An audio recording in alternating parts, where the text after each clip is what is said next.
Ultrasound for pregnancy in bovine can be done as early as 25 to 35 days. Here we can see the pregnancy, which is indicated by the black hole, which would be the fluid of the allantois, and the fetus, which is present. Fetal sexing can also be done between about 50 to 70 days. In this view of a bull calf, we can actually see the rear portion of the animal, in which the scrotum is evident between the two legs.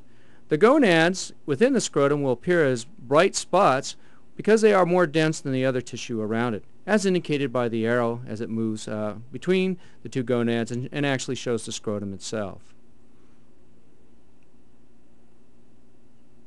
In another view of the calf, again we can see the rear two legs, which the knees are the bright white objects that we see up above. And as we motion back and forth and we look between the legs, you can actually see the scrotum rise and kind of disappear as we move the ultrasound probe across it. This projection would be the scrotum and would easily identify this as a bull calf.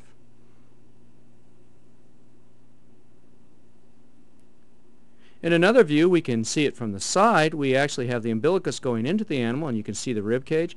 And on the top side of the umbilicus on the screen, we can actually see the prepuce, which is present. To ultrasound for sexing, again, we'd like to see the animal in a ventral view, in which we can see the expansion of the rib cage, which tells us that which end we are looking at, especially the importance of finding the rear end. And as we move through, we can now again see the two legs and the bright area between the legs, which is the scrotum.